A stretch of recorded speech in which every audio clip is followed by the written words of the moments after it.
Welcome to episode 4 of my Diary of a Homegirl series, talking about my songs and the stories behind them. On this episode, we are going to be talking about my song Chinga Tu Madre, translates into F you in English. This song is a part of my first album, Brown is Beautiful. Let's get right into it. I wrote Chinga Tu Madre for my first relationship, my first boyfriend.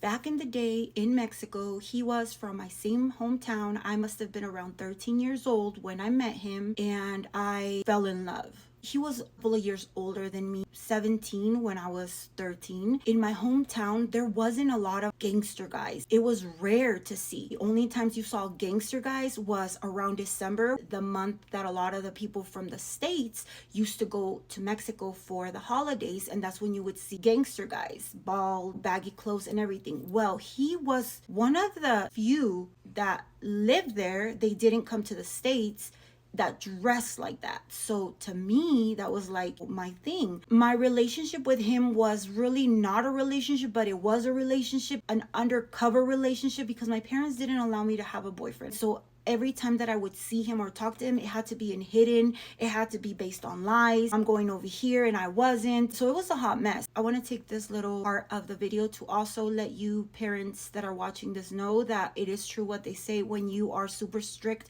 with your kids, they have to lie to you in order to be able to do stuff. I only got to see him during the holidays, which was when I would go back to my hometown and be there for like 2-3 months. That's the only time during the year that I would get to see him. Aside from that, it would just be like phone calls. Now that you know a little bit of the backstory of me and him, let's get into the reason why I wrote this song. I had just gotten there this December, and I was so happy that I was gonna get to see my man. I remember that night like if it was yesterday. We were standing by the farmacia, and this dude says, "Como que viniste más llenita este año. Did you come bigger than you were last year?"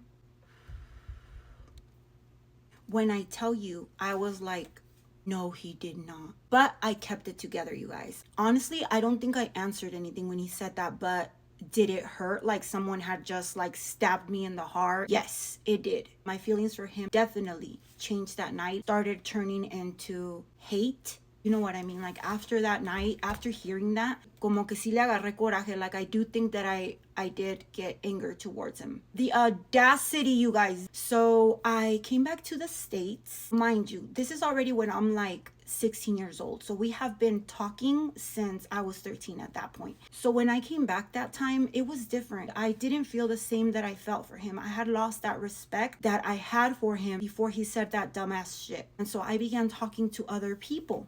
This dude started saying that he wanted to come to the States. Some people that he knew were crossing over. He had family really close to where I lived here. So he was really hyped in telling me like, I'm gonna go over there, and when I go over there, we're gonna be closer to each other. For whatever reason, this has always happened to me. So when somebody tells you this, it's true. Take it from me because I've experienced it with various guys. When you treat them bad is when they treat you good. And when you are all lovey-dovey all over them is when they treat you like trash. Why, when I started acting different with him because of what he had said, stopped calling him as much, because every single conversation I would have, that would be in the back of my mind, like, this dude said that about me. Like, I can't unlive that sad experience of how you made me feel. And he started acting like more lovey-dovey. The point is that I felt some type of way about him, but I still kept leading him on. I had a cousin that talked to him, like a guy cousin that talked to him. So when he got into the US, my cousin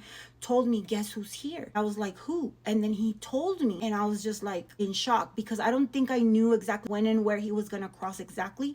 I knew he was, but I didn't think so soon. He said, yeah, and guess what? We are literally 15 minutes from your house. We're gonna stop by so at least he can say hi to you. And this was like 3 o'clock in the afternoon. We lived in a back house. The lady that lived in the front house, bien chismosa. So I was like, if this lady sees me walk out there and like talk to this guy, she's gonna tell my mom. So I was more afraid of that at that point than thinking about anything else. But a part of me, why lie? Like, I did want to see him. You need to know that from the last time that I had seen him in Mexico to that point of him showing up there in the States already, I had lost a ton of weight. This is a big point of the story. He gets there, he gets out of the car, and he sees me. His first words are complimenting the way that I looked now. He had always been very blunt when he spoke. This was no different. So when he complimented the way that I now looked, I gathered more anger towards him, more resentment. I don't know what you want to call it. As a person that I had once loved and respected as a man, this just fully showed me his true colors, like finished showing me who he really was and what type of guy he is. He probably stayed there like 5 minutes because of that fear that I told you that I had from the lady in the front house seeing me out there and tell my mom. So of course I like hurried it up and they left. From that point on, he became obsessed. He was the one calling me. He was the one being lovey-dovey. The last conversation that I had with him, he had asked me to marry him. He was already feeling some type of way over his situation here in the US. I don't know if maybe he was going through a hard time finding work. I don't know if he was going through a hard time with the people he was living with. I don't know what it was, but he wanted to go back to Mexico. And he had mentioned to me getting married on my next trip to Mexico. I led him on. I started telling him, yes, we will get married. He was so happy. Girl, I'm right there, young AF, telling this guy that I'm gonna marry him and all this and that. When I knew I wasn't. When I knew that I was just leading him on for that coraje that I had towards him. I continued leading him on to thinking, yes, the next time that you see me, we are gonna get married. The time comes for the time of the year that we would normally be going to Mexico for our yearly family trip. And he was already over there thinking, I'm gonna get there and we are gonna get married. Well, I got there pregnant and with somebody else. So he was waiting for me, happy.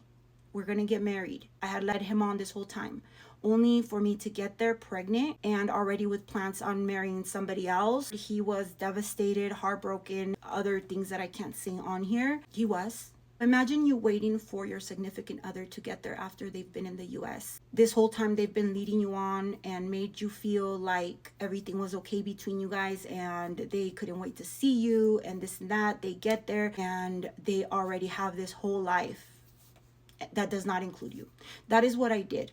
And that is why karma has had its way with me over and over with people that I care for now. And I'm still paying for it. I think that was a big chunk of my karma right there.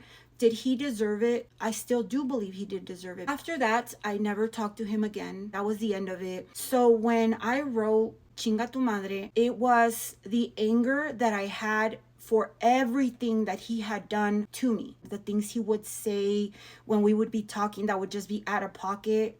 Because of course I didn't mention everything he ever said on here, but those were key things. There was also a time when they had seen him walking around with some girl. So I called him from the US and I was like, I heard that they saw you walking with this girl. Like, what's going on? He says, yeah. He never denied anything. At least like make up an excuse. I don't know. Like at that point, I would have rather heard a lie than the truth because the truth definitely was hurting. Pero ahí seguía yo. Everything of that piled up on that song. All the hurt that I had because of him being the way he was. And it having been my first relationship, todo el coraje, all the resentment, everything got put into my Chinga Tu Madre song. So yeah, that is why that song came about. Further down in my Delulu, I did end up writing Back Into My Life for him as well. When we come into that album and the story behind Back Into My Life, you will hear the closure of this situation. Orale, pues, catch you on the next episode of this little series. Hopefully you enjoyed the story behind Chinga Tu Madre. This is your homegirl, Miss Krazie, checking out. Al ratos.